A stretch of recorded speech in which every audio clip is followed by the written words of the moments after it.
La musculation. Ah, cette discipline de vouloir construire son corps de rêve, qui n'est que le fruit de discipline et de travail acharné, et qui est le sport qui semble faire rêver tout le monde, qui sans ça, tu n'arriveras à rien dans ta vie, tu ne seras qu'une merde qui passe son temps à pianoter sur son téléphone, à mater le boule de Margot Robbie. On te voit, hein, petit chenapan, hein. Tu rigoles, mais Chou si Chou doit taper des barres en voyant ton historique. Hein. Bref les amis, et si je vous disais que finalement la musculation ne sert à rien?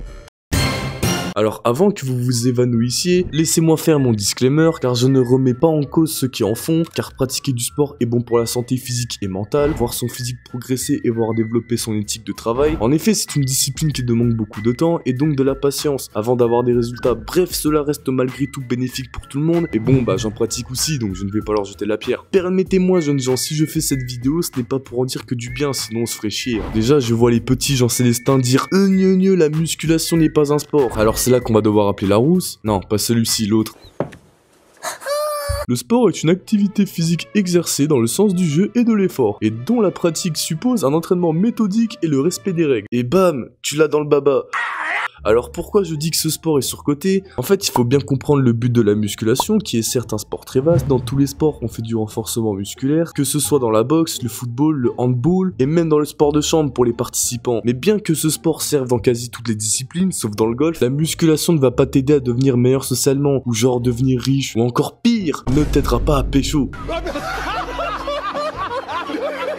En effet, en dépit du fait que cela peut t'apporter beaucoup de bénéfices mentaux, il ne faut pas oublier quel est ton but dans la vie. Puis on dirait un énième coach en mal-alphatitude qui parle là. Si ton but est de soulever 100 kg au développé couché, si ton objectif est de pouvoir flex sur les plages de Sainte-Adresse, ou encore d'avoir plus de discipline, alors le culturisme est fait pour toi. Mais encore la sacro-sainte discipline qui t'acquiert avec ce sport, c'est bien, mais encore faut-il pouvoir la transposer dans d'autres domaines de ta vie, car bon, parler de discipline en allant à la salle 7 jours sur 7, alors que quand tu rentres chez toi tu procrastines comme la plupart des gens, que ta chambre sans le rat à crever et que tu ne fais jamais tes devoirs, ce n'est pas logique. Hein. De la même manière qu'il y a des gens qui ont pu discuter avec moi et qui du haut de leurs 6 mois de pratique me parlaient de discipline. Alors que moi ça fait depuis le confinement du coronavirus que j'en fais, donc ça va 2 minutes. Voilà. Je reconnais que je n'ai pas un physique de rêve en 4 ans, c'est vrai, mais en attendant ces bénéfices que j'ai obtenus avec ce sport, et ben j'ai pu les transposer dans d'autres domaines de ma vie, comme par exemple avec les cours, ou simplement avec YouTube, ou juste dans des épreuves de la vie. Alors effectivement maintenant je vais un petit peu moins à la salle, car tout simplement j'y vais pour maintenir ma forme, je n'y vois pas l'intérêt d'y aller à ce moment précis. Mon ordre de priorité veut que je me concentre sur d'autres tâches plus importantes, comme manger mieux, avoir plus de temps pour dormir plus. En revanche, peut-être qu'avant l'été j'irai peut-être un peu plus, car justement j'aurai plus de temps. Bref les amis, il faut vraiment penser intelligemment et voir à long terme, et se dire que la salle n'est qu'une composante d'un tout, et ne pas en faire une fixette en se sentant comme une merde car tu as mis un demi-kilo en moins par rapport à ta dernière séance. Je tiens à rappeler que c'est un sport qui est comme une course de fond. Il ne faut pas oublier que même si ça fait 1 an que tu pousses, tu es déjà plus fort et en meilleure santé que 90% de la population. Hein. Ah oui, et les gens qui pensent que la musculation ça permet d'attirer toutes les filles du globe, si vous voulez que les meufs vous parlent, il faut d'abord parler à des filles.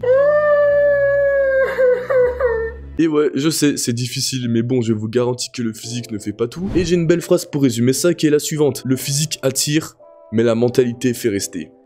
Autrement dit, si vous avez 40 cm de tour de bras, mais que vous vous transformez en une tomate lorsque la caissière du Carrefour vous sourit, ça peut trahir l'impression qu'elle avait au début sur vous. Donc si vous avez des épaules de gros charpentier, mais que vous avez le charisme d'un grain de sable, bah ça le fait pas quoi, tu vois.